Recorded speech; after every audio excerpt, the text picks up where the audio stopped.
I'm Thomas Sullivan, 79 years old, a Navy veteran who served 3 tours in Vietnam, and for the past 5 years, my own son Michael has treated me like a burden in his million-dollar home. Every time I'd start sharing a memory from my service, he'd cut me off with, "Dad, war stories don't pay bills. Focus on reality." Last Tuesday, while Michael was at his law firm, I was cleaning out my old sea bag when a small velvet box fell out. Inside was my Navy Cross, the second highest military decoration for valor in combat, something I'd never told anyone about. What Michael discovered when he came home early that day didn't just change how he saw me, it revealed a family secret that would shake everything he thought he knew about his privileged life. Hit that like button if you've ever felt invisible to the people who matter most. Before we jump back in, tell me where you're tuning in from, and if this story touches you, make sure you're subscribed because tomorrow I've saved something extra special for you. It wasn't always like this between Michael and me. When my wife Eleanor passed away 5 years ago from cancer, Michael insisted I move in with him and his wife Jennifer. "Dad, you can't live alone at your age," he'd said, standing in the doorway of our little ranch house where Eleanor and I had spent 43 happy years together. At the time, I thought it was kindness. I thought it was love. The guest room in Michael's sprawling colonial became my world, a 10 by 12 space with a single window overlooking their manicured backyard.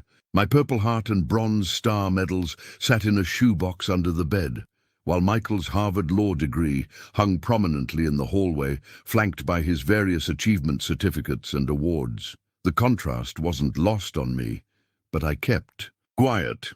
I'd learned long ago that some battles aren't worth fighting. The dinner parties were the worst. Michael would invite his lawyer friends and their wives, successful people with expensive clothes and even more expensive opinions. They'd gather in his dining room under the crystal chandelier, discussing cases and country club politics while I helped Jennifer serve appetizers. Invariably, someone would ask about me, and Michael's jaw would tighten. "Oh, that's just my father," he'd say with a forced smile. "He's staying with us temporarily while we figure out his living situation." Temporarily. 5 years, and it was still temporary.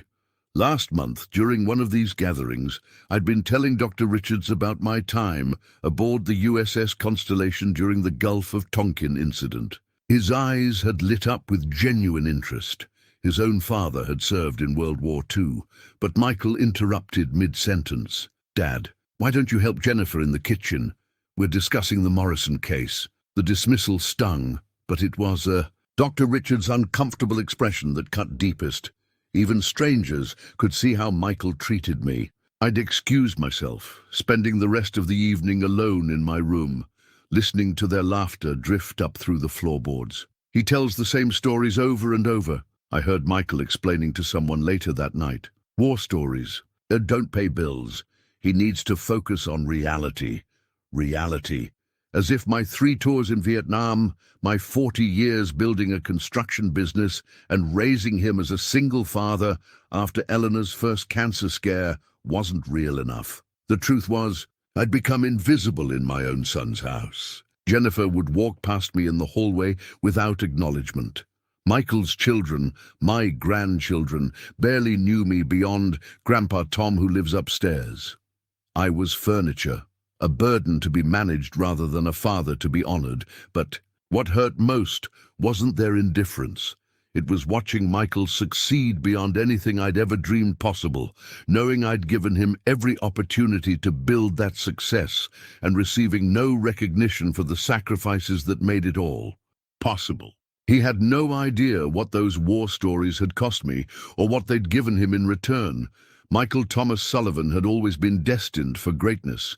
At least, that's what he believed. At 45, he was a senior partner at Hartwell Morrison and Associates, one of Boston's most prestigious law firms. His corner office overlooked the harbor, and his annual salary of $800,000 afforded him luxuries I could never have imagined at his age. The house itself was a testament to his success, a $2.3 million colonial in Wellesley with 6 bedrooms, 4 bathrooms, and a three-car garage that housed his BMW sedan, Jennifer's Mercedes SUV, and a vintage Porsche he drove on weekends. The Harvard Law School class photo, hanging in his study, showed a young, ambitious Michael surrounded by the future elite of America, senators' sons, judges' daughters, the privileged few who would shape the nation's legal landscape. Jennifer, his wife of 12 years, had never worked a day outside their home.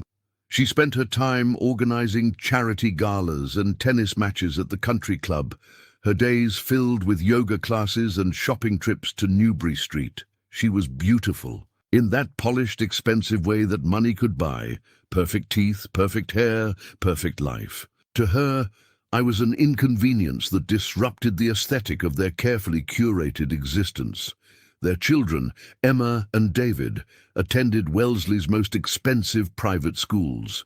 16-year-old Emma was already touring Ivy League campuses, while 14-year-old David played lacrosse at the same prep school that had once groomed presidents. They were good kids, but they lived in a bubble of privilege that made my own humble upbringing seem like ancient history. What struck me most was how naturally Michael assumed his success was entirely self-made. He'd graduated summa cum laude from Harvard Law, made law review, clerked for a federal judge, and climbed the corporate ladder with the confidence of someone who'd never doubted his path. At dinner parties, he'd tell stories about pulling himself up by his bootstraps, conveniently forgetting the private tutors, the prep school education, the connections that had smoothed every step of his journey. I remembered when he was accepted to Harvard, the day the acceptance letter arrived. He was 22, fresh from Boston College, with a perfect GPA and LSAT scores that put him in the top percentile. When he called to share the news, his voice was electric with excitement. "Dad, I did it! Harvard Law, can you believe it?" I could believe it. I'd been paying for his success since he was born, making sure every door was open, every opportunity available. But as I watched him flourish in his golden life, I wondered if he remembered the man who'd made it all possible, or if I'd simply become another piece of history he'd rather forget. The distance between us had grown slowly, like a tide pulling away from shore. Each promotion, each success, each new luxury had taken him further from the boy who used to sit on my lap while I read him bedtime stories. Now I was just the old man in the guest room, a reminder of a simpler past he'd long since outgrown. The black and white photograph tucked in my wallet showed a different version of myself. 18 years old, crew cut fresh, standing in front of the Navy recruitment office in downtown Boston. It was March 1962, and President Kennedy had just announced the expansion of military advisors in South Vietnam. While my high school classmates were planning college parties and summer jobs, I was signing papers that would change the trajectory of my entire life. I wasn't drafted. I enlisted. The distinction mattered to me then, and it still matters now, though I doubt Michael has ever understood the difference. There was something calling me to serve, a sense of duty that my father had instilled in me during his own stories. Of World War II, he'd served in the Pacific, island hopping with the Marines, and though he rarely spoke of the war, I could see the pride in his eyes when he wore his dress blues to church on Veterans Day. Eleanor and I had been dating for 2 years when I enlisted. She was 17, a senior at St. Catherine's High School, with dreams of becoming a teacher. The night before I left for basic training, we sat on her parents' front porch swing, her head resting on my shoulder as we talked about the future. "Promise me you'll come back," she whispered, her fingers intertwined with mine. "I promise," I said, meaning it with every fiber of my being. "And when I do, we'll get married and build a life together." I kept that promise, but the cost was higher than either of us could have imagined. Boot camp at Great Lakes was brutal.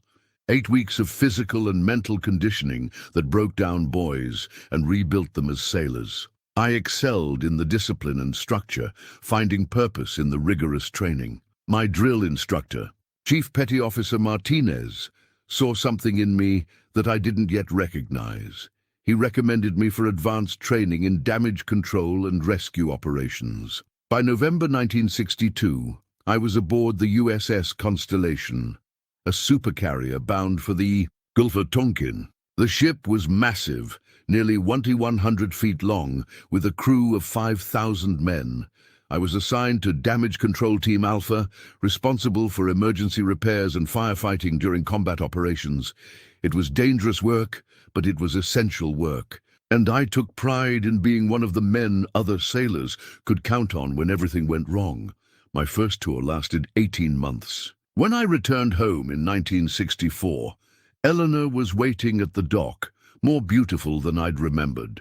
We married 3 months later in a small ceremony at St. Patrick's Cathedral, surrounded by family and the few Navy buddies who could make it on leave. Michael was born the following year, a perfect, healthy boy who became the center of our universe. But Vietnam was escalating and experienced sailors were needed.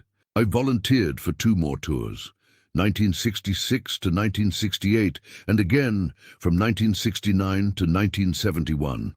Each time I left, Michael was a little older, a little more aware that his father kept disappearing for months at a time. Each time I returned, I was a little more distant, carrying experiences I couldn't share with a wife and child who deserved better than my nightmares. The irony wasn't lost on me now, sitting in Michael's guest room at 79, that the son I'd sacrificed so much to provide for couldn't spare 10 minutes to hear about the experiences that had shaped me into the man who'd given him everything. The weathered canvas sea bag had been sitting in the corner of my closet for 5 years, untouched since I'd moved into Michael's house. It was one of those items you keep meaning to sort through, but never quite find the courage to face.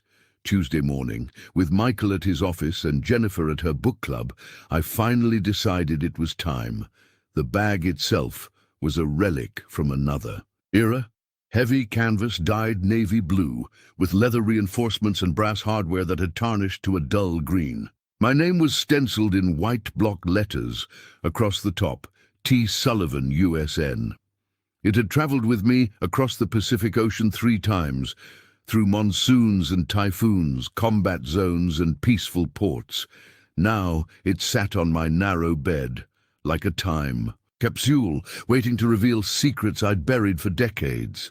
The first items I pulled out were practical, extra uniforms, still pressed and folded according to Navy regulations despite the years. Beneath them, I found my old Sea Stories collection, a book of Navy traditions I'd read cover to cover during long watches. There were letters from Eleanor, tied with a faded ribbon, her careful handwriting chronicling the daily life I'd missed while serving overseas. As I dug deeper, my hands began to shake slightly. Here was the program from my retirement ceremony in 1972, the commendation letters from commanding officers, the photographs of shipmates I'd served with. Some of those faces belonged to men who hadn't made it home, and seeing them again after all these years brought a familiar tightness to my chest. Then my fingers found something I'd almost forgotten, a hidden compartment in the bag's false bottom, secured with a small brass zipper that had been covered by a flap of canvas. It was a space I'd created myself, using skills learned in the ship's repair shops, designed to protect the most precious items from the humidity and salt air of naval service. Inside the compartment was a small velvet box, royal blue with gold trim, the kind the Navy used for its highest decorations. My heart began to race as I lifted it out, the weight of it familiar yet shocking after so many years. The box itself was pristine, protected from time and weather by its hidden location. I sat down heavily on the edge of the bed, the box trembling in my hands. For a moment I considered putting it back, resealing the compartment, returning the bag to its corner. Some memories were better left buried, but something, maybe it was the accumulation of years of dismissal, or maybe it was simply time, made me flip open the lid. The Navy Cross lay nestled in its blue satin lining, the bronze medal suspended from its distinctive ribbon of dark blue, white and red stripes. Above it, engraved in the metal, was the eagle, anchor and shield of the United States Navy. The citation card beneath it was yellowed with age, but still legible. For extraordinary heroism in action against enemy forces during combat operations. In the Republic of Vietnam. As I held the medal, memories flooded back with vivid clarity. The smell of smoke and cordite, the screams of wounded sailors, the taste of fear and determination. This small piece of bronze represented the worst and best day of my life, a day I'd never spoken about to anyone, not even Eleanor. It was the day I'd saved 12 men's lives and nearly lost my own in the process. And now, sitting alone in my son's house, I realized it might be time to finally tell that story. October 15th, 1970. The date was burned into my memory like a brand. We were conducting air operations in the Gulf of Tonkin, launching sorties against supply routes along the Ho Chi Minh Trail. The USS Constellation had been on station for 6 weeks, and the crew was hitting that dangerous point where routine breeds complacency. I was 32 years old then, a petty officer first class, with 8 years of service under my belt. My battle-scarred dog tags, the ones I still wore around my neck every day, had seen me through 2 previous tours, but nothing had prepared me for what happened that October morning. The first explosion came at 0347 hours during the pre-dawn launch preparations. I was in Damage Control Central when the ship's alarm system shrieked to life, the general quarters klaxon that every sailor dreads. Over the intercom, the voice was tight with controlled panic. Fire in compartment A420L. Damage Control Team Alpha to compartment A420L immediately. A420L was the forward bomb magazine, directly below the flight deck, where we stored the ordnance for our aircraft. If that fire reached the main magazine, it wouldn't just sink the Constellation, it would vaporize half the ship and everyone on it. I grabbed my gear and ran through corridors, filling with smoke, my team of 11 men behind me. The heat hit us like a physical wall as we descended into the ship's belly. The air was thick with acrid smoke that burned our lungs and made our eyes stream tears. Emergency lighting cast everything in hellish red shadows. When we reached A420L, the scene was chaos. A fuel line had ruptured during routine maintenance, and the spilled JP-5 jet fuel had ignited when someone's welding torch threw a spark. The fire was spreading rapidly along the overhead cables, moving inexorably toward the bomb storage area, where tons of explosives waited like sleeping death. Chief Morrison, my section leader, assessed the situation in seconds. Sullivan, take. Martinez and Johnson, get those bombs moved to a safe compartment. The rest of us will tackle the fire. But as we started moving the ordnance, a secondary explosion rocked the ship. The blast knocked out the emergency lighting and ruptured the water mains we needed for firefighting. In the darkness, I heard screaming, not the controlled shouts of men working under pressure, but the animal cries of sailors trapped by fire and flood. Chief Morrison was down, unconscious from flying debris. Martinez had a compound fracture of his left arm. Johnson was nowhere to be seen, lost somewhere in the smoke-filled maze of twisted metal. The fire was growing, and I could hear the ominous creaking of stressed bulkheads as seawater poured into adjacent compartments. That's when I made the decision that would haunt and define the rest of my life. Instead of following evacuation protocols, instead of saving myself and the men who could still walk, I went back into that burning hell 12 times. 12 trips through smoke and flame and rising water, each time carrying out an unconscious or wounded sailor, each time expecting the magazine to explode and end everything. I can still remember their faces, their names, their hometowns. Seaman. Apprentice David Chen from San Francisco. Machinist's mate 3rd class Robert Williams from Detroit. Petty Officer 2nd class Anthony Kowalski from Buffalo. Each one was someone's son, someone's brother, someone's husband or father. The burns on my arms and back were 3rd degree in places. I inhaled so much smoke that I couldn't speak for a week afterward. But when the fire was finally contained and the casualty reports came in, 12 families got to welcome their boys home instead of receiving folded flags. The hidden military medical records in my file cabinet told a story I'd never shared with anyone. Not Eleanor, not Michael, Not even the VA counselors who'd tried to help me process what they called combat stress reaction, back when they didn't have fancy names like PTSD. The nightmares started 3 weeks after the fire. I'd wake up screaming, my sheets soaked with sweat, convinced I could smell burning jet fuel and hear the voices of men calling for help. Eleanor would hold me in the darkness, her own sleep shattered by my demons, but I could never explain what. I'd seen in that magazine compartment what I'd carried out of that hell. The survivor's guilt was the worst part. Why had I lived when better men than me had died in other battles? Why had I been able to save those 12 sailors when I couldn't save Petty Officer Williams, who died in the ship's hospital 3 days later from his burns? The questions ate at me like acid, corroding my sleep, my appetite, my ability to connect with the wife and infant son who needed me whole.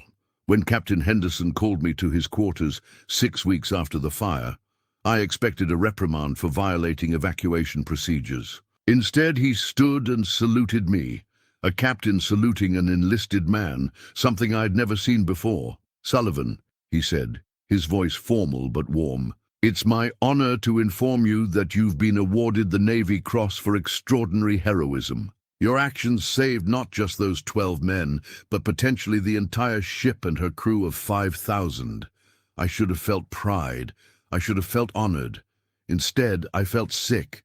The medal felt like blood money, recognition for surviving, when others hadn't. When they pinned it on my chest during the ceremony 3 months later, I smiled for the photographs and said the right words. But inside, I was drowning in guilt and rage and confusion. That's why I hid it. The medal went into the velvet box, and the box went into the secret compartment of my sea bag, and I tried to forget it existed. When reporters from Navy Times wanted to interview me, I declined. When my hometown newspaper called to do a story, I hung up. I just wanted to come home, marry Eleanor, and build a normal life where heroism didn't require carrying dead friends in your dreams. But the damage was done. I'd become someone I didn't recognize, jumpy, irritable, prone to periods of black depression that I couldn't explain to Eleanor. When Michael was born in 1965, I held him and felt a love so fierce it terrified me. This perfect, innocent child deserved better than a father who woke up screaming, who flinched at sudden noises, who sometimes disappeared into his own head, for hours at a time. So I channeled everything, the guilt, the anger, the desperate need to make meaning from meaningless loss, into providing for my family. If I couldn't be the husband and father they deserved emotionally, I could damn well make sure they never wanted for anything materially. Every dollar I earned, every business decision I made, every sacrifice I endured was an attempt to balance the scales, to prove that my survival had been worth something. The irony was bitter as medicine. I'd hidden my greatest moment of heroism because it felt like a burden. And now my own son saw me as nothing more than a burden himself. The medal that represented 12 lives saved had become the symbol of a lifetime of secrets, a reminder that sometimes the bravest thing you can do is carry your pain in silence so the people you love don't have to carry it with you. The original GI Bill documents, yellowed with age and carefully preserved in my filing cabinet, represented the foundation of everything Michael had achieved, though he'd never known it. When I returned from my final tour in 1971, I was 29 years old, with a young wife, a 6-year-old son, and demons I couldn't name. But I also had something precious, an education benefit that would change our family's trajectory forever. While other veterans struggled to readjust to civilian life, I threw myself into learning with the same intensity I'd once brought to damage control operations. Boston University's engineering program became my new battlefield, and I approached it with military precision. The other students were mostly kids fresh from high school, but I had focus they couldn't match, the focus of a man who'd seen what failure could cost. Eleanor worked as a secretary at St. Mary's Elementary School during those 4 years, her teacher's salary barely covering our modest apartment in Dorchester. Michael spent his afternoons at the school while I studied late into the night, my textbooks spread across our kitchen table under the weak light of a single bulb. Every problem set I completed, every exam I passed, was a step toward the life I was determined to build for them. But engineering school was just the beginning. The real fortune came from what I learned about construction during my summer jobs with Flanagan Brothers Construction. Old man Flanagan was a Navy veteran himself, a Seabee who'd built airstrips in the Pacific during World War II. He recognized something in me, a work ethic forged by military discipline and sharpened by desperation. "Sullivan," he told me one sweltering July afternoon as we poured foundation for a triple-decker in South Boston, "you've got an eye for this work. More than that, you understand that every beam, every joint, every connection matters. One weak point can bring down the whole structure." He was talking about construction, but he might as well have been describing my approach to building wealth. After graduation in 1975, I started Sullivan Construction with a $5,000 loan and a used pickup truck. Eleanor thought I was crazy to turn down a secure engineering job with the state, but I could see opportunities everywhere. Post-war development, the highway expansion projects, the suburban boom that was transforming Massachusetts. My first contract was a small addition for a family in Newton. $30,200 for a bedroom and bathroom that took me 6 weeks to complete. I did every bit of the work myself, from pouring concrete to hanging drywall to installing fixtures. The quality was military-grade perfect, and word spread quickly through the affluent suburbs west of Boston. Within 2 years, I had 3 crews working full-time. By 1980, Sullivan Construction was building entire subdivisions. The secret was simple. I bid jobs aggressively, but delivered exceptional quality, and I reinvested every profit back into equipment and training. While other contractors cut corners, to maximize immediate returns, I built a reputation that commanded premium prices. But the real wealth came from real estate speculation. As I built houses throughout Metro West, I began buying properties myself, distressed homes that I could renovate and flip, undeveloped lots that I held until development pressure drove up values. The inflation of the late 1970s turned every property investment into gold. By 1985, when Michael was 20 and starting his junior year at Boston College, I owned 17 rental properties and had a construction company with annual revenues exceeding $2 million. The modest ranch house in Medford where we'd raised Michael was just our home base. The real family assets were scattered across 3 counties in the form of apartment buildings, commercial properties, and development land. Michael never knew the extent of our wealth because I'd learned that money could be as dangerous as poverty. I wanted him to develop his own work ethic, his own sense of purpose. So I paid for his education through a series of what I called education loans, carefully structured arrangements that made it seem like he was borrowing money he'd need to repay, when in reality I was simply transferring funds from one account to another. His Harvard Law School tuition alone was $47,000 per year in the early 1990s, plus living expenses in Cambridge that could have funded a middle-class family's entire annual budget. When he graduated debt-free and started his career at Hartwell, Morrison and Associates, he thought his success was entirely self-made. He had no idea that his father, the old man whose war stories didn't pay bills, was worth over $4 million and still growing. Michael's expensive Rolex Submariner caught the afternoon light as he walked through the front door at 3:30 p.m., 2 hours earlier than his usual arrival time. I was still sitting on my bed, the Navy cross box open in my lap, surrounded by the contents of my sea bag-like artifacts from an archaeological dig. The watch on his wrist, a gift I'd given him for his law school graduation, was worth more than most people's cars, though he'd never asked where I'd gotten the money for such an extravagant present. "Dad?" His voice carried that familiar note of irritation that had become his default tone when addressing me. "What's all this mess?" Jennifer's hosting book club tomorrow, and she specifically asked that you keep your things contained to your room. I looked up at him standing in my doorway, 6 feet tall, impeccably dressed in his charcoal grey suit, the very picture of professional success. For a moment, I saw the little boy who used to climb into my lap on Sunday mornings, eager to hear stories about faraway places and brave sailors. That boy had grown into a man who measured worth in billable hours and saw his father as an embarrassment to be managed. "It's not a mess, Michael. These are memories." He stepped into the room, his eyes scanning the scattered uniforms, photographs, and documents. His gaze lingered on the open sea bag with obvious distaste. "Dad, you've been living in the past for years. Maybe it's time to let some of this go.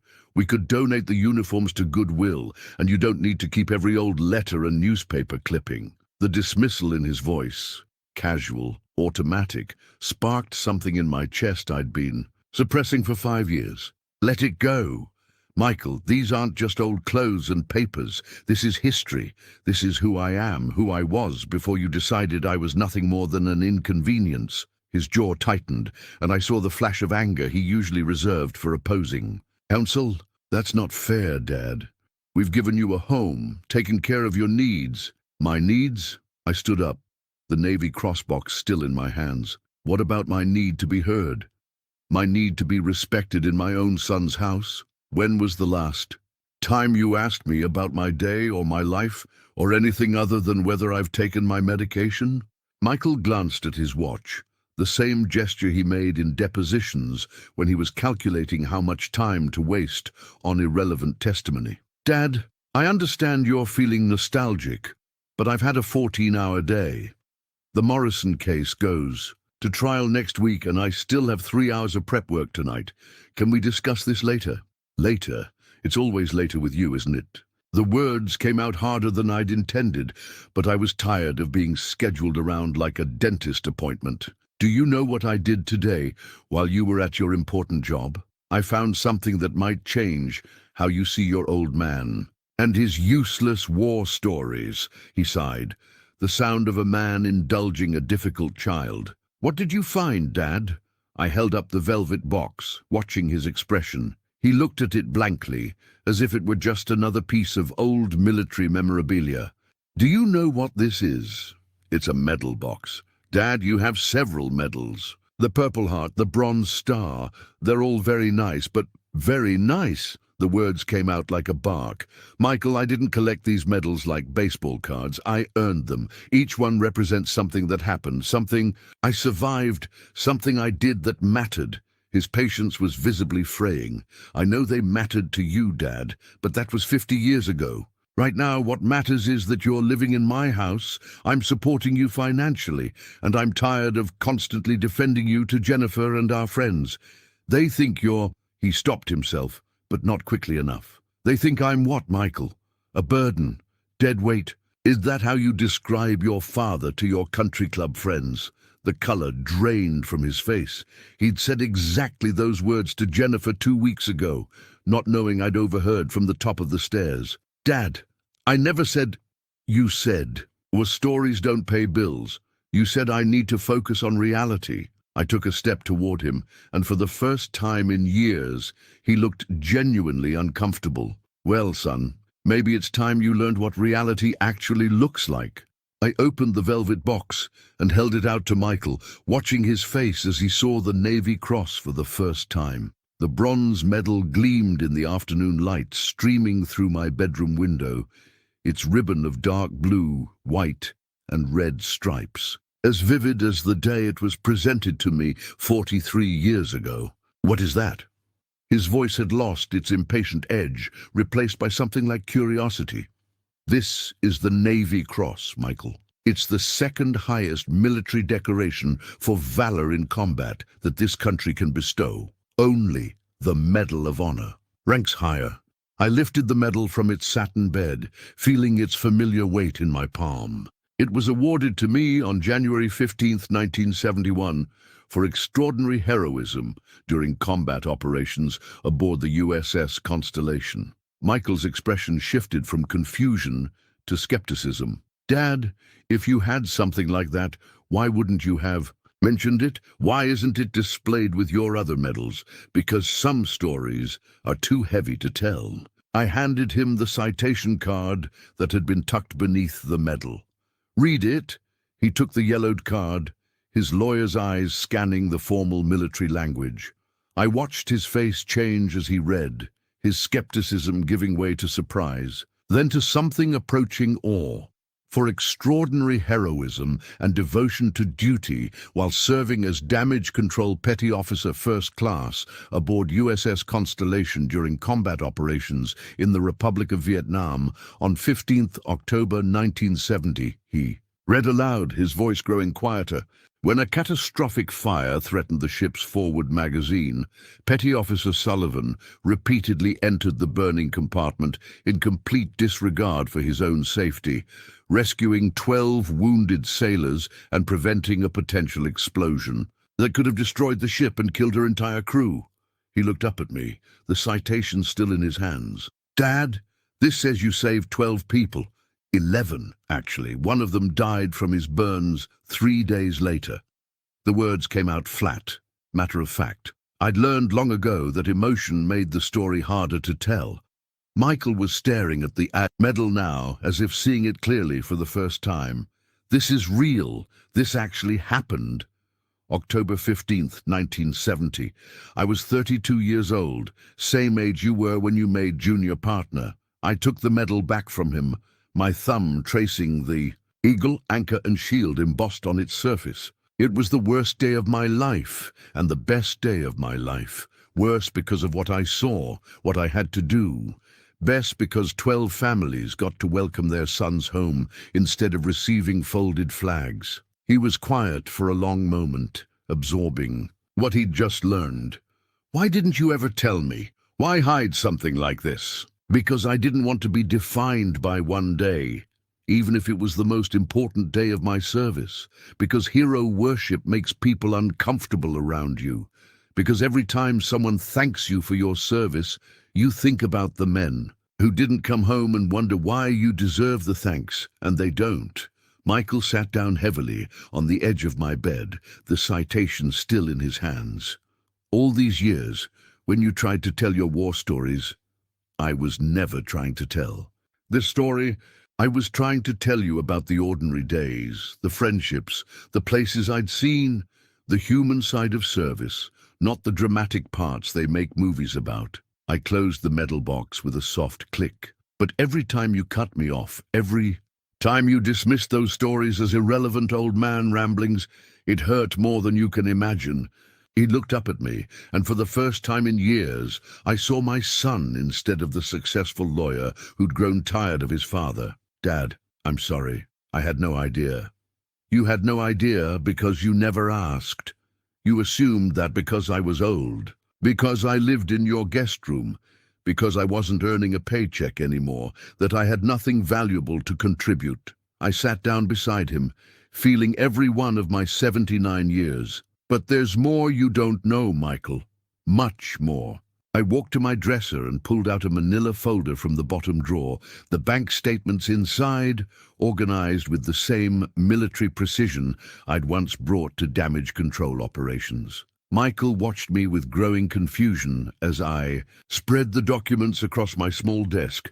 Quarterly investment reports, property deeds, and account summaries that told a story he'd never imagined. Michael, you've spent 5 years treating me like a financial burden.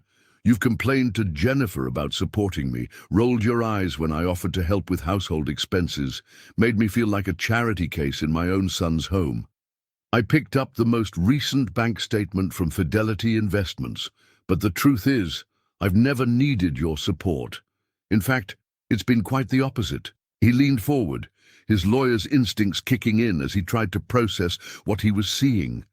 Dad, what is all this? These are my financial records, Michael. As of last month, my net worth is $4.2 million. I watched his face go pale. Sullivan Construction, the company I built after the Navy, is still generating income through real estate holdings and investment partnerships. I own 17 properties across Metro West, 3 commercial buildings in Framingham, and a diversified portfolio that's been growing steadily for 30 years. Michael stared at the documents as if they were written in a foreign language. 4.2 million. That's impossible. You live in my guest room. You don't even have a car. I live in your guest room because you insisted I move in after your mother died. I don't have a car because I don't need one. I can afford any car I want, but Jennifer made it clear that a second vehicle in your driveway would clutter the aesthetic. I pulled out another folder, this one containing records that would shake his understanding of his entire life. But that's not the revelation that's going to change everything between us. I spread out the tuition payment records from Harvard Law School. Not loan documents, but direct payments from Thomas Sullivan to Harvard University. $47,000 per year for 3 years, plus living expenses, books, and bar exam fees. Every check had been written from my personal account. Your law school education, Michael. You've spent 15 years believing you somehow graduated debt-free through scholarships and careful budgeting. The truth is, I paid every penny. Harvard never gave you a full scholarship. I gave you a full scholarship. His hands were shaking as he picked up the payment receipts. This says you paid $153,000 in tuition alone. Dad, where did you get this kind of money? The same place I got the money for your undergraduate degree at Boston College. The same place I got the money for the down payment on this house that you think you bought with your own success. I opened a third folder, revealing the real estate transaction that had made his current lifestyle possible. When you and Jennifer were looking at houses in 2015, remember how surprised you were that your loan was approved so quickly? How the bank seemed unusually eager to work with a young associate. His voice was barely a whisper. The down payment, you said it was a loan. It was supposed to be a loan. I structured it that way, so you'd feel ownership, so you'd develop the same work ethic that built this wealth in the first place. But you never made a single payment, Michael. When the bills came due, I quietly handled them through a trust account. This house, your cars, your children's private school education, it's all been subsidized by the old man whose war stories don't pay bills. Michael was staring at the documents spread across my desk, his successful lawyer's world crumbling around him. Why? Why didn't you tell me? Because I wanted you to become the man you are. Confident, ambitious, successful in your own right. But I also wanted you to remember where you came from, to respect the sacrifices that made your success possible. I gathered the papers back into their folders. Instead, you've spent 5 years treating me like dead weight while living off the fortune I built with my own hands. As if on cue, my cell phone rang from the nightstand. The contact name that appeared on the screen made Michael's eyebrows raise. Admiral James Morrison, Retty. I answered on the second ring, putting the call on speaker so Michael could hear. Tom, you old sea dog, how the hell are you holding up? The voice was hearty, commanding, with the unmistakable authority of a man who'd once commanded aircraft and carriers. Hello, Jim. I'm doing well. Actually, I'm here with my son, Michael. Michael, say hello to Admiral Morrison. He was my commanding officer on the Constellation. Michael's mouth fell open slightly. Admiral Morrison, as in Morrison from Hartwell Morrison and Associates. The Admiral's laughter boomed through the phone's tiny speaker. Well, I'll be damned. You're Douglas Morrison's boy, aren't you? That son of mine speaks about you all the time, says you're one of the sharpest litigators in Boston. Never made the connection that you were Tom Sullivan's kid. I watched Michael's face as the pieces fell into place. Douglas Morrison, the senior partner at his law firm, was the son of my former commanding officer. The connection that had helped launch Michael's career wasn't his Harvard credentials or his natural talent. It was a phone call I'd made 20 years ago to an old shipmate. Admiral, I said, Michael's just learning about some of the things that happened during our service together. I was telling him about the Navy Cross. The tone on the other end shifted immediately to something approaching reverence. Son, let me tell you something about your father. I've served with a lot of brave men in my 40-year career. But what Tom Sullivan did that day in 1970 was the most selfless act of heroism I've ever witnessed. He saved my ship and every soul on board her. I opened my worn address book, a small leather notebook filled with names, phone numbers, and addresses of men I'd served with across 3 decades. The pages were yellowed and the entries written, in different inks, as I'd updated information over the years. But every name represented a bond, forged in the crucible of military service. Michael, this book contains the contact information for over 200 men I served with. Admirals, captains, Master Chief Petty Officers, and enlisted sailors from every part of the country. We stay in touch because we share something civilians and can't understand. We've seen each other at our worst and our best. We've depended on each other for our lives. Admiral Morrison's voice came through the speaker again. Tom, remember when you were looking for help getting Michael into Harvard? I made some calls, talked to a few academy graduates on their admissions board. Your son's credentials were excellent, but a recommendation from someone like me opened doors that might have stayed closed. Michael was looking at me with an expression I couldn't quite read, somewhere between awe and horror. Dad, you never told me Admiral Morrison helped with my Harvard application. I never told you about a lot of things, son. The network of veterans who've helped your career, the business connections that came from military service, the respect your father's name commands in circles you've never even known existed. I flipped through the address book, showing Michael entries from across the decades. Here's Captain Rodriguez. He's now CEO of a major defense contractor. When Sullivan Construction was bidding on the renovation of the Charlestown Navy Yard, his recommendation helped us win a $2.8 million contract. Here's Master Chief Thompson. His son owns the largest electrical contracting company in New England. We've done business together for 20 years. The Admiral's voice interrupted my explanation. Tom, you remember the Constellation reunion next month in San Diego? The whole crew's getting together for the 50th anniversary of our Vietnam deployment. You better be there, old friend. I'll be there, Jim. Wouldn't miss it. Bring that boy of yours. It's time he met the men who served with his father. Time he heard some of those war stories from people who lived them alongside Tom. The Admiral paused. Michael, your father is a legend in Navy circles.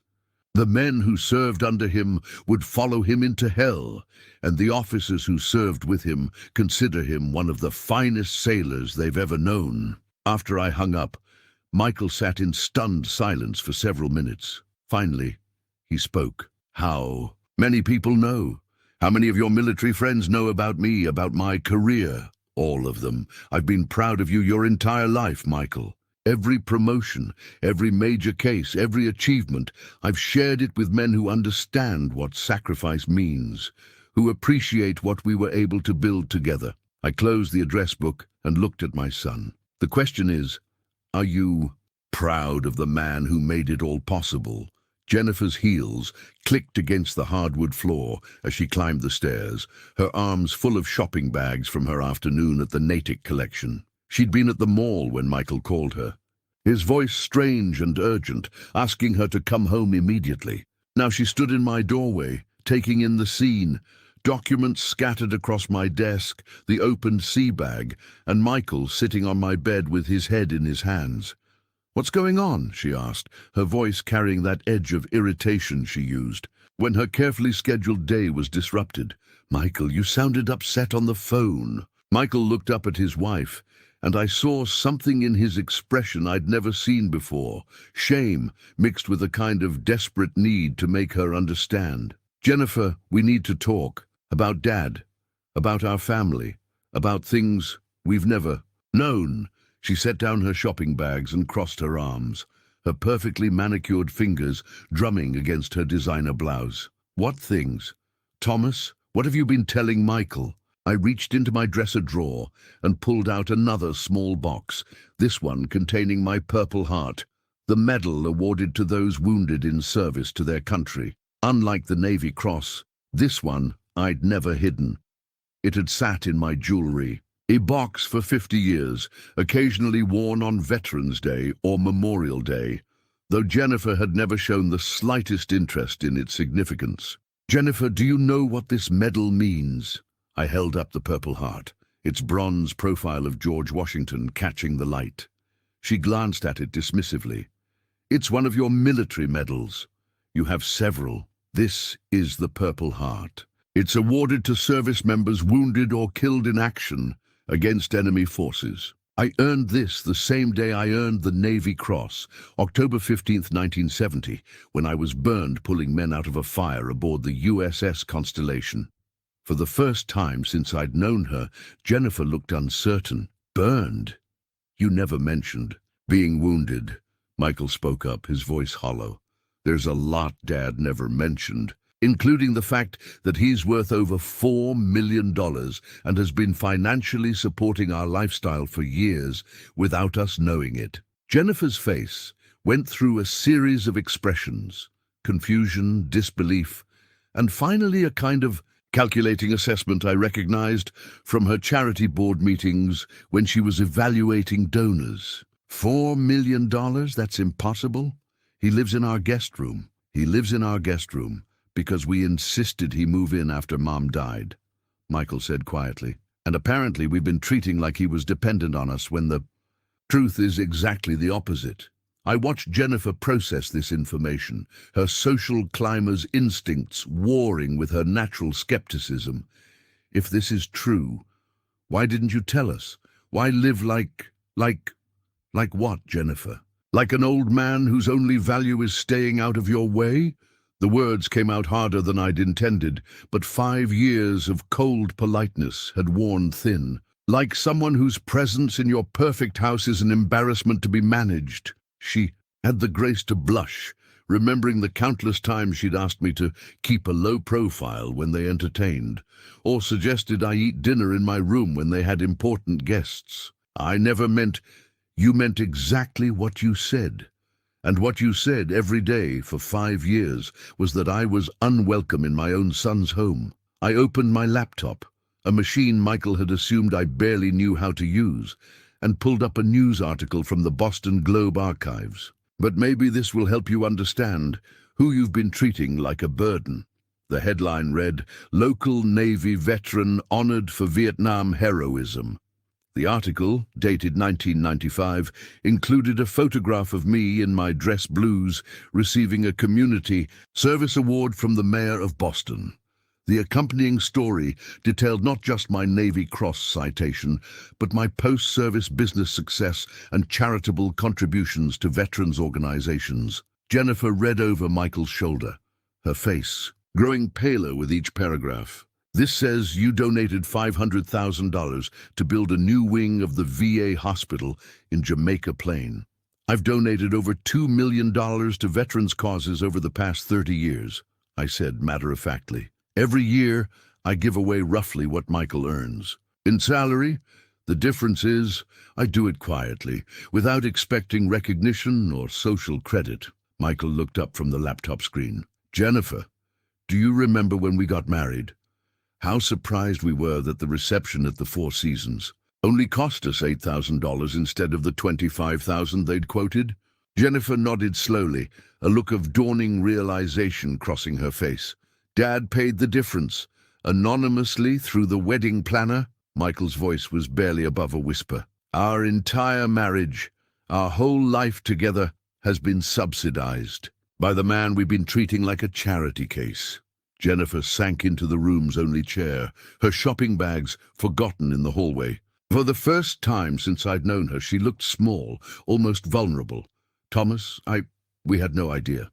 Why didn't you tell us?" "Because I wanted you to love my son for who he is, not what his father could provide. Because I hoped that my own character, my own worth as a human being, would eventually earn your respect." I closed the laptop and looked at the woman who'd made me feel unwelcome in my own son's home. "But respect can't be bought, Jennifer. It has to be earned through how we treat each other, especially how we treat those we perceive as having less power than ourselves."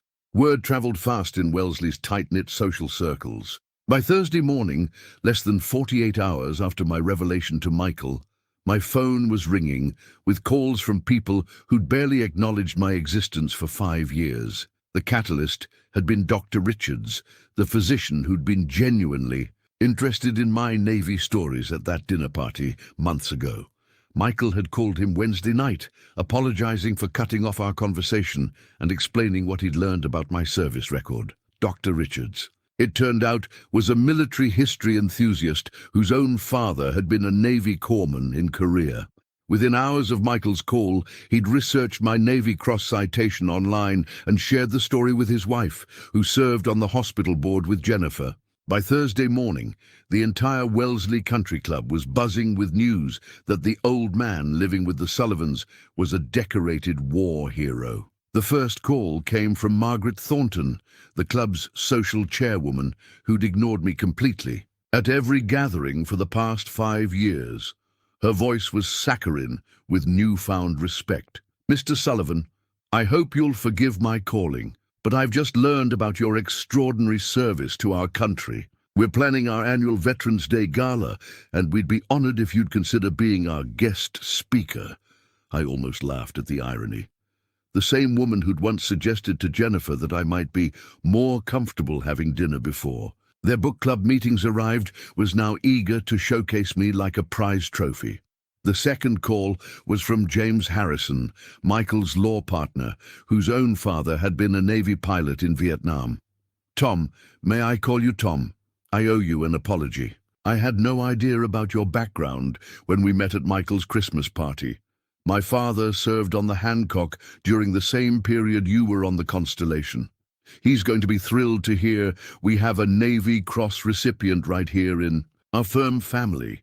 The newspaper clipping Jennifer found that afternoon only accelerated the transformation. While researching my background online, she discovered a 1998 article in the Wellesley Townsman about local veterans. The piece featured a photograph of me at a Memorial Day ceremony, wearing my dress blues and standing with other decorated veterans at the town's war memorial. The caption read, "Thomas Sullivan, Navy Cross recipient and local businessman, represents the heroism and service of Wellesley's veteran community. You were featured in our own town newspaper," Jennifer said, holding up the printout with something like wonder in her voice. "How did we never see this?" "Because you never looked," I replied simply. "You saw an old man taking up space in your house, not a neighbor with a history worth knowing."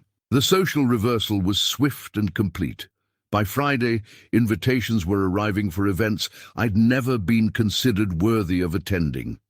The Veterans of Foreign Wars Post wanted me to join their honor guard. The local Rotary Club extended membership. Even the Wellesley Historical Society called, asking if I'd donate some of my military memorabilia for a planned exhibit on local veterans. Michael watched this transformation with growing discomfort. At Saturday's neighborhood barbecue, an annual gathering where I'd previously been introduced as Michael's father who's staying with us, he observed a parade of people approaching me with newfound respect and interest. Suddenly, everyone wanted to hear my war stories. "Mr. Sullivan, we had no idea you'd served with such distinction," said Robert Chen, the tech executive who lived 2 houses down. His father had been an engineer who worked on military contracts during the Cold War.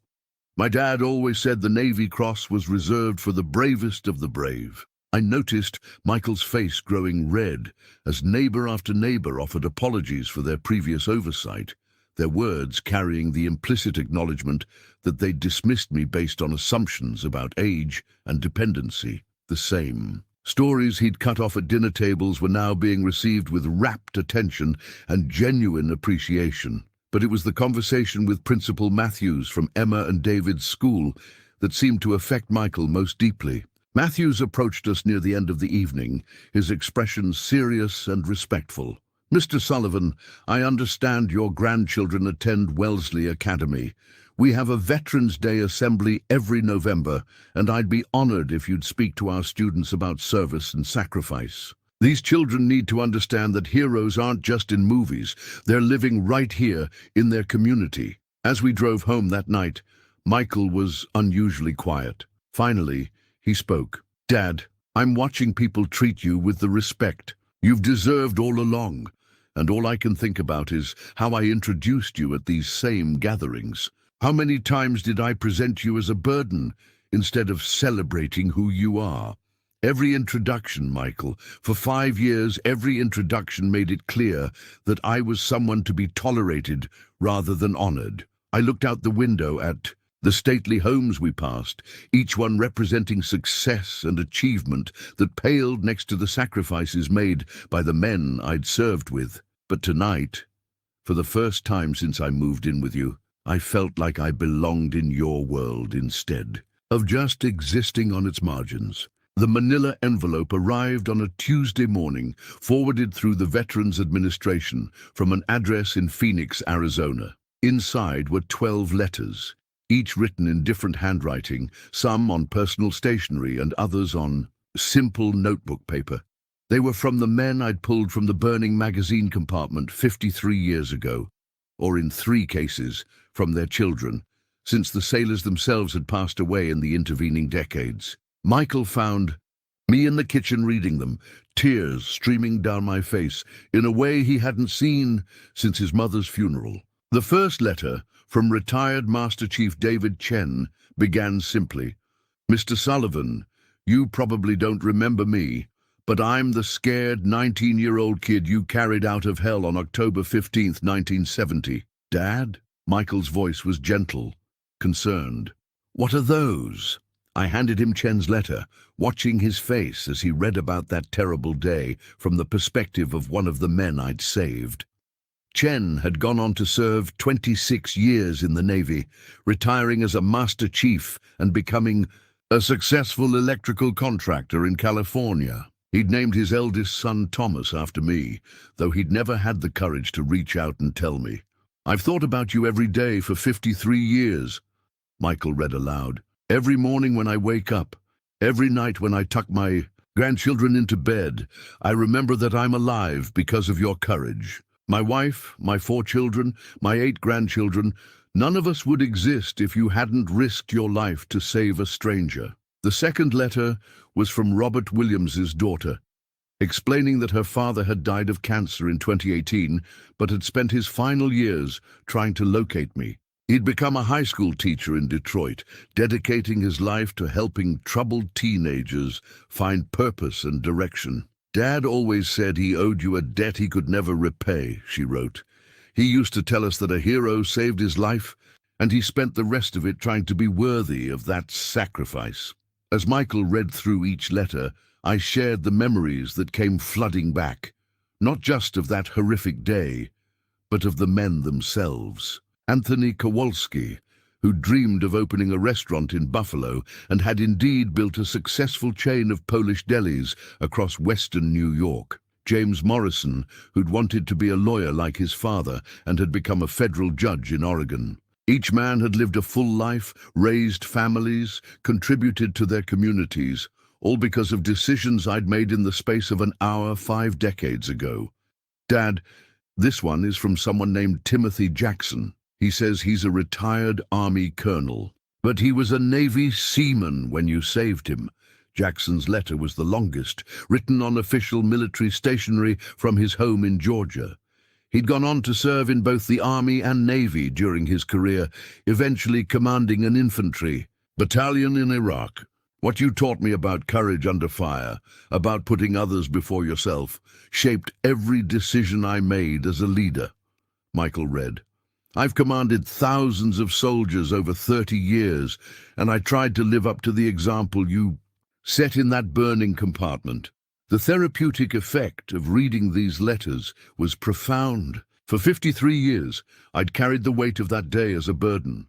The survivor's guilt, the nightmares, the constant question of whether I'd done enough, fast enough, well enough. But seeing the ripple effects of those 12 rescues, understanding the lives that had flourished because of split-second decisions I'd made as a young sailor, began to heal wounds I'd carried since 1970. "Michael, do you understand now why I could never talk about this? How do you tell someone that 12 families exist because of choices you made?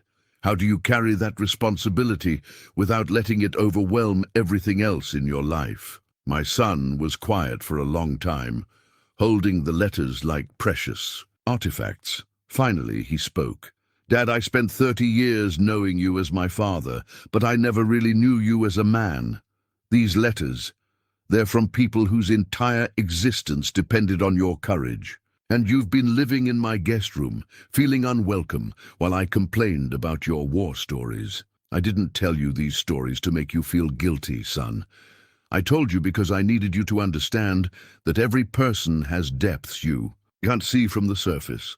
The old man whose stories bored you at dinner parties was carrying the weight of 12 lives saved, 40 years of business success, and a love for his family that drove every decision he ever made.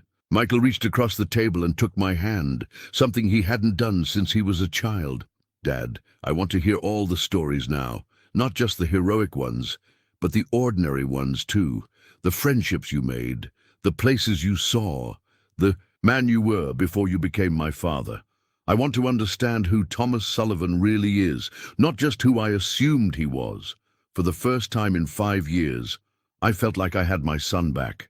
Not the successful lawyer who'd grown tired of his aging, but the boy who used to climb into my lap and ask me to tell him about the wide world beyond our little house in Medford. The boy who'd grown into a man I was proud of, even when he couldn't see past his own success to remember where he'd come from. The thick envelope from my attorney's office arrived on a Thursday morning, containing documents that would reshape how Michael understood not just my past, but his future. I'd asked Robert Feldman to prepare a comprehensive overview of my estate, something I should have shared with Michael years ago, but pride and circumstance had kept hidden. The will and estate documents spread across Michael's dining room table told a story of careful planning and deliberate generosity that stretched back decades. My current net worth had grown to $4.7 million, but the real revelation was in how I'd structured the inheritance and what I planned to do with the wealth I'd accumulated. Dad, this shows you own properties I've never heard of. A commercial building in downtown Framingham, 3 apartment complexes in Worcester, and is this a marina in Cape Cod? The marina was a partnership investment with 2 other Navy veterans in 1985.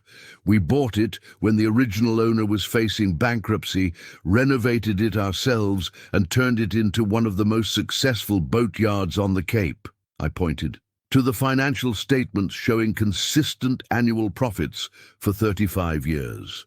Your Harvard tuition was essentially paid for by teaching rich kids how to sail and storing their yachts. Michael continued reading through the portfolio, blue-chip stocks, municipal bonds, and a diverse collection of real estate investments that generated steady income streams. But it was the charitable foundation documents that made him look up. With surprise, the Sullivan Veterans Foundation. You've already donated $1.2 million to establish this. Last year, after your mother died, and I realized how much time I had left to make a difference.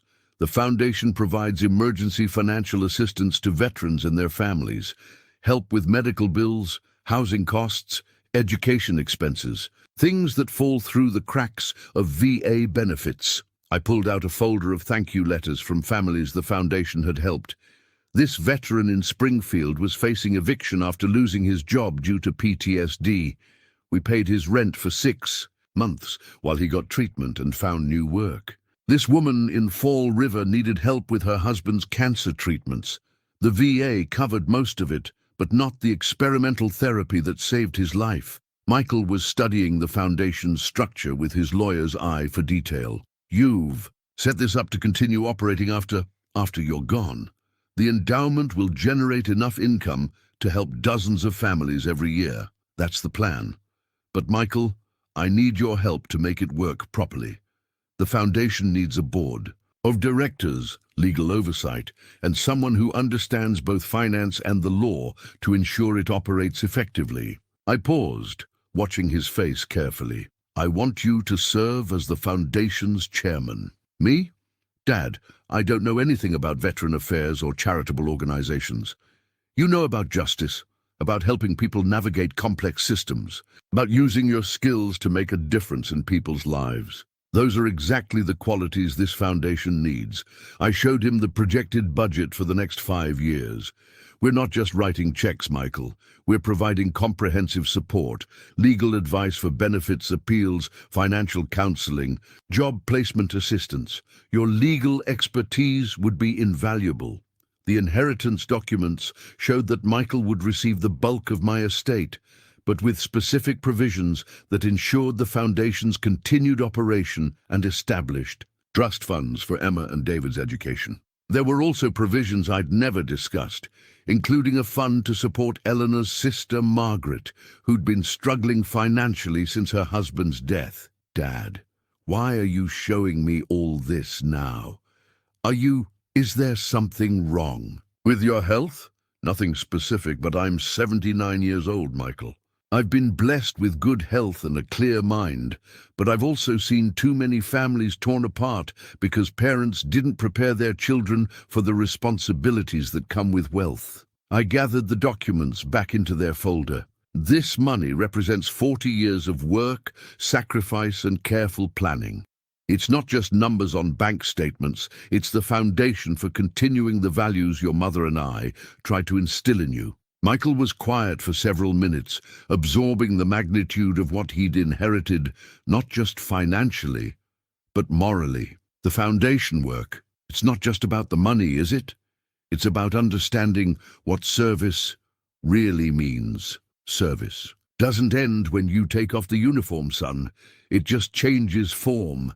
Your mother and I served our country, then we served our community, and now I need you to continue that tradition. Not because I'm forcing you to, but because it's the right thing to do, and because you have the skills and resources to make a real difference. For the first time since he'd learned about my hidden wealth, Michael looked genuinely excited rather than overwhelmed. I want to do this, Dad. Not just run the foundation, but understand it, learn about the people we're helping, see the impact we can make. He paused, then smiled. Maybe you could teach me some of those war stories after all, the ones about leadership, about taking care of the people under your command. Now those, I said, are stories worth telling. The custom display case arrived on a Saturday morning, delivered by 2 men who handled it with the reverence usually reserved for religious artifacts. Michael had commissioned it from a craftsman in downtown Boston who specialized in military memorabilia, cherry wood with museum-quality lighting and brass nameplates that would finally give my medals the honor they deserved. Jennifer supervised the installation in the living room, directing the placement with the same attention to detail she usually reserved for redecorating projects. But this time, instead of trying to hide reminders of my presence, she was creating a shrine to my service. The irony wasn't lost on any of us. Thomas, we want it positioned so it's the first thing people see when they enter the room, she said, her voice carrying genuine enthusiasm instead of the polite tolerance I'd grown accustomed to. Your medals should be displayed prominently, with proper lighting so people can read the citations. The Navy Cross took the place of honor in the center, flanked by my Purple Heart, Bronze Star, and the various service ribbons I'd earned during 3 tours in Vietnam. Below the medals, Michael had arranged photographs from my naval service, the formal portrait in dress blues, pictures of the USS Constellation, and a group photo of my damage control team taken just weeks before the fire that changed everything. But it was the addition of a small placard that moved me most. Michael had researched military traditions and learned that families often include a brief biography alongside medal displays. The card he'd written read, Thomas J. Sullivan, USN, retired. Served with distinction 1962-1972. Awarded the Navy Cross for extraordinary heroism during combat operations aboard USS Constellation, October 15, 1970. Following his naval service, Mr. Sullivan built Sullivan Construction and devoted his life to supporting veterans and their families. Michael, you didn't need to do all this. Yes, I did, Dad. For 5 years I've been ashamed of you living in our house. Now I'm ashamed that I was ashamed. He stepped back to admire the display. This is how you should have been honored from the day you moved in with us. This is how I should have introduced you to our friends and neighbors. The transformation in our household dynamics was remarkable. Jennifer, who'd previously asked me to keep a low profile during dinner parties, now insisted that I join every social gathering. She traded her embarrassment for a kind of reflected pride, introducing me to her book club as our decorated war hero and sharing stories about my naval service that she'd researched online. Emma and David, my grandchildren who'd barely acknowledged my existence for 5 years, suddenly discovered they had a grandfather worth knowing. 16-year-old Emma had been struggling with a history paper about the Vietnam War, and for the first time, she approached me for help instead of using Google and Wikipedia. Grandpa Tom, can you tell me what it was really like over there? Not the stuff in textbooks, but what it was actually like for people like you. 14-year-old David had been even more direct. Dad says you saved 12 people in a fire. Is that true? What did it feel like to be a hero? These conversations with my grandchildren were precious in ways I couldn't have imagined. They listened to my stories with genuine fascination, asking questions about naval operations and military life that their father had never cared to explore. Through their eyes, I wasn't just an old man taking up space. I was a link to history, a repository of experiences they couldn't find in any textbook. Dinner parties became entirely different experiences. Instead of being relegated to helping in the kitchen or excusing myself early, I found myself at the center of conversations as people discovered my background and wanted to hear my perspectives on current events, military policy, and leadership. Dr. Richards brought his father, a Korean War veteran, to meet me, and we spent an evening comparing experiences across different conflicts and eras. Tom, Dr. Richards' father said, it's rare to meet someone who understands what it means to carry responsibility for other people's lives. These young folks today, they think leadership is about being in charge. We know it's about being willing to sacrifice everything for the people under your command. But the most meaningful change was in Michael himself. Instead of cutting off my stories, he actively sought them out. We'd started having coffee together every morning before he left for work, and he'd ask about different aspects of my naval service. Not just the dramatic moments, but the daily life of a sailor, the friendships formed under extreme circumstances, the lessons about leadership and character that military service had taught me.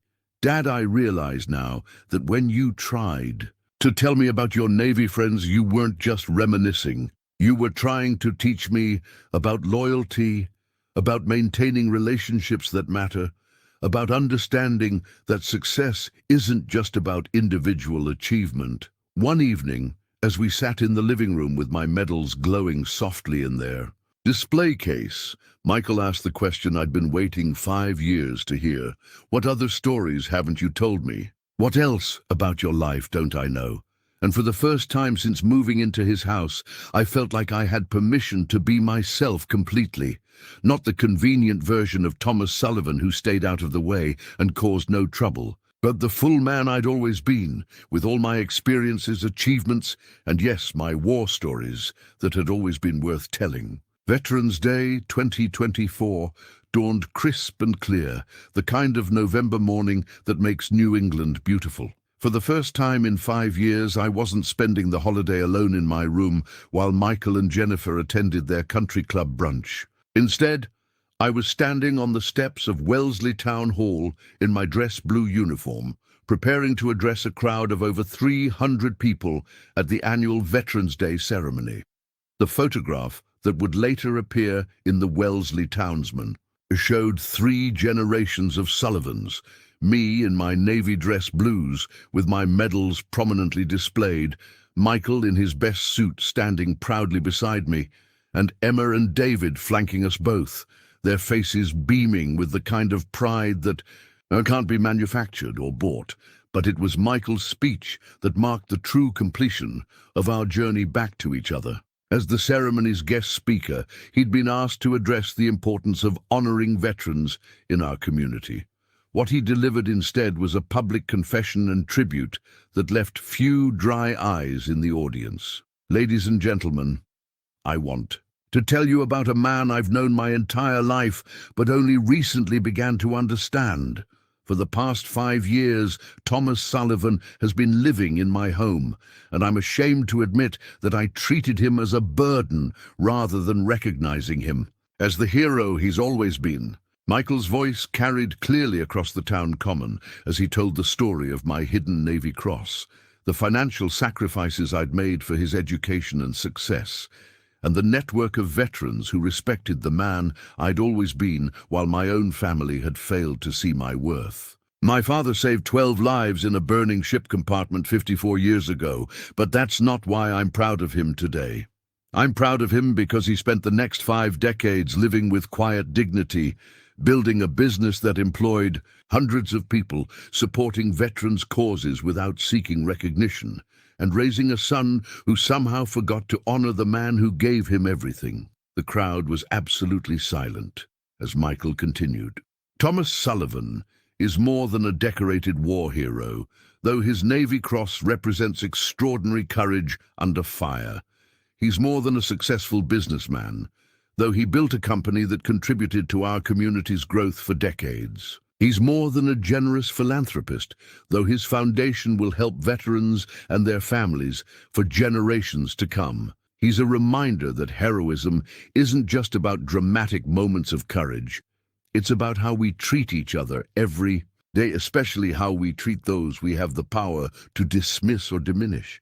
When Michael finished speaking, the applause was thunderous, but it was the moment afterward that I'll treasure forever. He turned to me on the platform, in front of our entire community, and said loud enough for everyone to hear, "Dad, I'm sorry it took me so long to see you clearly. Thank you for never giving up on me, even when I gave up on you." The reception afterward was unlike any social gathering I'd attended in Wellesley. Instead of being introduced as Michael's father who's staying with us temporarily, I was Thomas Sullivan, Navy Cross recipient, successful businessman, and respected member of the community. People who'd barely acknowledged my existence for 5 years now approached with genuine respect and interest, wanting to hear my stories and thank me for my service. But the conversation that meant the most came from Emma, who pulled me aside. As the ceremony was winding down, "Grandpa Tom, I'm writing my college application essays, and I want to write about you. Not because you're a war hero, but because you taught me something important about how we see people." "What's that, sweetheart?" "That everyone has a story worth knowing, and just because someone is old or quiet or different from us doesn't mean they don't have something important to teach us. I spent 16 years living in the same house with you and never bothered to ask about your life. I don't want to make that mistake again with other people." As we drove home that afternoon, my dress blues carefully hung in the back seat and my medals secure in their case, I reflected on the journey that had brought us to this moment. 6 months ago, I'd been a lonely old man in a guest room, dismissed by his own family and invisible to his community. Today, I was surrounded by 3 generations of Sullivans who finally understood not just what I'd accomplished, but who I'd always been. "Dad," Michael said as we pulled into his driveway, though it felt like our driveway now, "I have something to tell you. Jennifer and I have been talking, and we want to make some changes to the house. We want to convert the study into a proper bedroom suite for you, with your own bathroom and sitting area. This isn't your temporary accommodation anymore. This is your home, and we want you to be comfortable here for as long as you want to stay." I looked at the house I'd helped pay for, but never felt welcome in, now seeing it through different eyes. "Michael, I'd like that very much." "Good. And Dad? From now on, when people ask about you, I'm going to tell them exactly who you are. Thomas Sullivan, my father, my hero, and one of the finest men I've ever known." As we walked toward the house together, I thought about the velvet box that had started this transformation, still sitting in its place of honor in our living room display case. That Navy Cross had been hidden for 54 years because I'd been ashamed of surviving when others didn't. Now it served as a reminder that heroism isn't about the medals you earn. It's about the love you give, the sacrifices you make, and the legacy you leave for the people who matter most. The old man, whose war stories didn't pay bills, had finally found his voice, and his family had finally learned to listen.